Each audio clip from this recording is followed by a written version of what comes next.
A journey of words and worlds. Welcome, dear reader.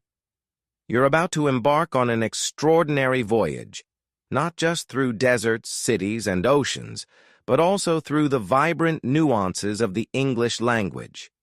As you explore the life of Ibn Battuta, one of history's greatest travelers, pay attention to how the sentences are built, how adjectives bring settings to life, and how transitions guide you from one scene to the next.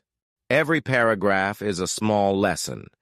The use of relative clauses, descriptive adverbs, dialogue tags, and varied tenses. Whenever you see an unfamiliar word, pause, perhaps look it up. Sense how it feels on your tongue, and imagine how it colors the narrative. By the time our journey ends, not only will you have traveled with Ibn Battuta, but you'll have grown in your vocabulary, grammar awareness, and reading confidence. Are you ready? Then let's set sail. Part 1. The Early Years, 1304-1325. Humble Beginnings. Abu Abdullah Muhammad ibn Battuta was born in 1304 in Tangier, a port city on the Moroccan coast. From his earliest days, young Battuta displayed a restless spirit. His eyes often wandered beyond the horizon, yearning to learn about the world that lay beyond his hometown. Tangier itself was an international crossroads, alive with merchants, scholars, and travelers. Its narrow streets echoed with the buzz of traders in Arabic, Berber, and Andalusi Spanish. Battuta came from a family of Islamic jurists, legal scholars, and he received an education steeped in religious studies and classical Arabic literature. He was proficient in fiqh, Islamic jurisprudence, and hadith, sayings of the Prophet Muhammad. Yet his passion lay elsewhere. He wanted to visit the hallowed cities of Islam, Mecca and Medina, and beyond. The dream of Hajj. At the age of 21, Ibn Battuta undertook the Hajj, the pilgrimage to Mecca, which would change the course of his life. In June 1325, 8th of Shawwal, 725 AH, he departed Tangier with a caravan bound for the Hijaz region. The journey lasted months, crossing the Sahara's southern edge, skirting the Atlas Mountains, and finally reaching Cairo. In Cairo, he marveled at the grandeur of the Mamluk Sultanate. He visited the Al-Azhar Mosque, built centuries earlier in 970 CE, where he listened to scholars debate theology, the scent of incense, the recitations of the Quran, the elegant mashrabiyah windows filtering soft sunlight, all left a deep, lasting impression on him. Part 2. Across the Islamic World and Beyond, 1326 to 1332. The Eastern Quest. After completing Hajj, many pilgrims return home, but Ibn Battuta's thirst for travel had only grown stronger. He journeyed eastward, through Mecca, Medina, and the Red Sea port of Jeddah, onward to Aden, and then by ship to Zanzibar off the coast of East Africa. There he witnessed the rich tapestry of Swahili culture, coastal towns built on trade, honey, and tales of seafaring. From Zanzibar, he sailed to Mogadishu, a bustling city he compared to Andalusian Córdoba in its sophistication. He continued to Kilwa, another grand trading center, where he described buildings of coral stone and scholars memorizing great works of Islamic knowledge. The Indian Ocean Adventures. His curiosity pulled him further east, to India.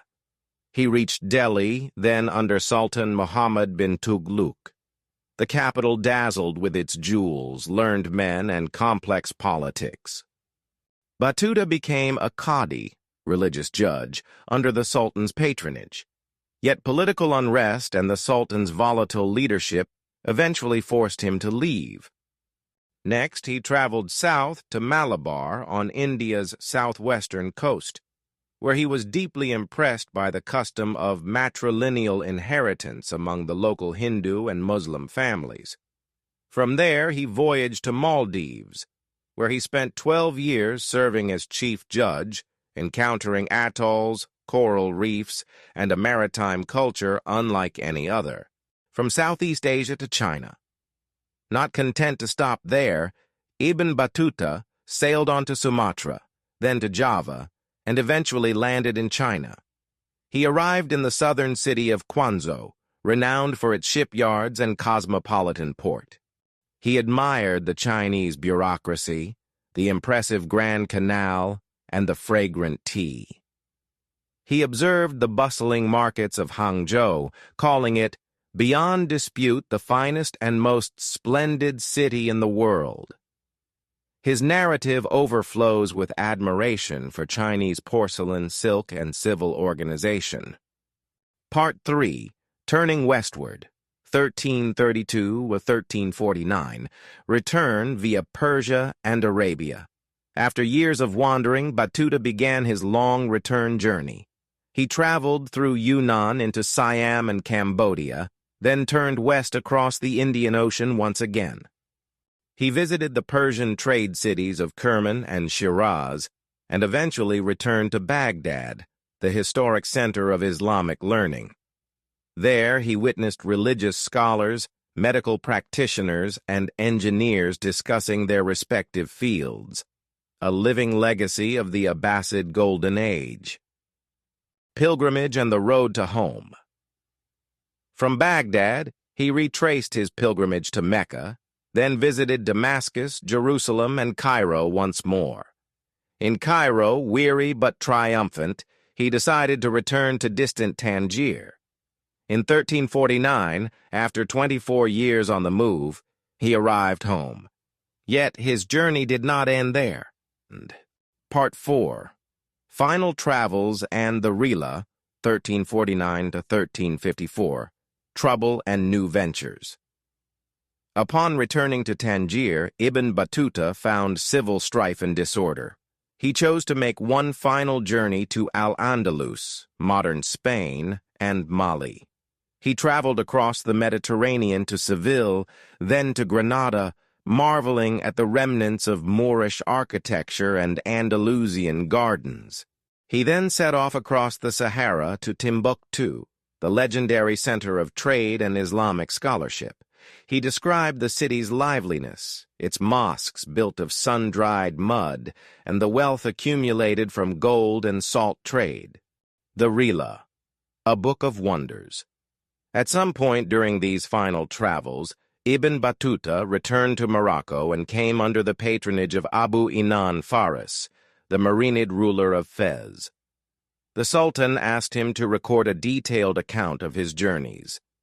Thus was born the Rila, meaning journey in Arabic, a work that spans 6 volumes and over 700 pages, recounting 30 years of travel through more than 40 modern countries across Africa, Europe, and Asia.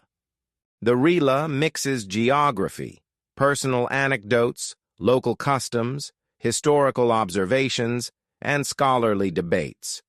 For example, he comments on judicial procedures in India, marriage rituals in China, and dietary habits in Mali. He celebrates the generosity of governors, the tunes of harps in Andalusia, and the melons of the Sudan. Part 5. Themes, Insights, and Legacy. Cultural Curiosity and Respect. One of Ibn Battuta's most enduring qualities was his openness. He rarely judged local customs harshly. Instead, he sought to understand them through his own lens of Islamic scholarship. When he encountered something unfamiliar, such as the Chinese use of chopsticks, he approached it with curiosity. His willingness to learn contrasts sharply with many modern travelers who insist on seeing the world only through their own biases. The limits of the medieval world. Though Battuta traveled far, his knowledge was still limited by the era's science and geography. Maps were approximate, myths about distant lands circulated, and ship journeys were perilous. His Rila sometimes reflects this. He reports rumors of unicorns in China and mountains of gold in the Himalayas. Yet revealing these legends makes the narrative historically valuable. It shows us what medieval travelers believed. Inspiration for modern explorers. In a sense, Ibn Battuta foreshadowed modern travel writers and vloggers. He traveled with purpose, seeking knowledge, judgeships, and spiritual fulfillment. But he also reported colorful anecdotes. A queen in the Maldives who could swim farther than men, camel races in Arabia, herbal cures from a Persian doctor. Just as 21st-century travelers collect Instagram-worthy moments, Battuta gathered stories destined for the Rila. Part 6. Language Notes for Learners. As you've walked with Ibn Battuta, notice descriptive language, bustling markets, sun-dried mud, similes and metaphors, like Andalusian Cordoba, a living legacy. Past simple for completed actions. He arrived at Quanzhou. Past perfect for actions before those. He had studied fiqh. Relative clauses to add information. A port city where merchants gathered. The Rihla, which spans 6 volumes. Can you spot an example of a present participle phrase, marveling at the remnants, or an appositive, Ibn Battuta, a young jurist? The text is your classroom. Immerse yourself fully. Part 7. Revisiting Ibn Battuta's most famous journeys, the Hajj caravan and the birth of a traveler. That first Hajj set the pattern. Caravan, mosque, scholarly debate, new custom, then onward. In Mecca, he performed tawaf, circumambulation, drank from the Zamzam well, and met pilgrims from every part of the known world, from Granada to Samarkand. Hearing their stories gave him ideas for future routes. Sultan Muhammad Tughlaq's court. In Delhi, Ibn Battuta reported on the eccentricities of the Sultan, his whim to change the capital city overnight and impose heavy taxes to fund lavish infrastructure projects.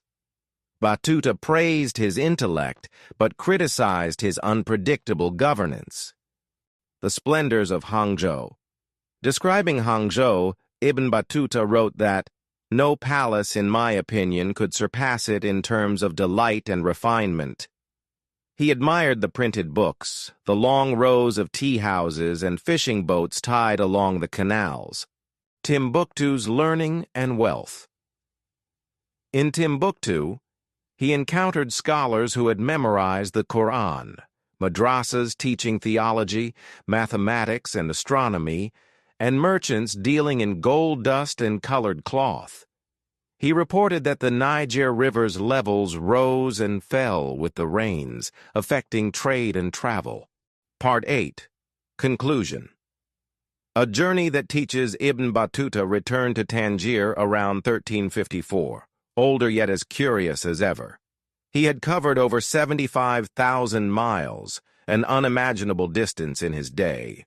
His Rila survived centuries, inspiring readers, historians, and travelers long after him. His legacy lives on, you reading these pages today, across continents, centuries later, continuing the chain of exploration, empathy, and learning.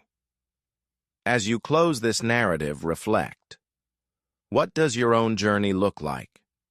It may not cover oceans, but every chance you take to learn, to step beyond your comfort zone, is a voyage in itself. Final words. Reflect and grow. Thank you for joining Ibn Battuta's remarkable journey. I hope this story not only opened doors to distant lands, but also gave you space to observe English at work. Sentence rhythm, careful noun placement, vivid adjective use, and the flow from past to reflection. Now it's your turn. Write a short paragraph recalling a place you visited, or one you dream of visiting, using present participles, descriptive adjectives, and a relative clause. Try using one new word you learned today. Share it with a friend or teacher for feedback. Safe travels in language and life.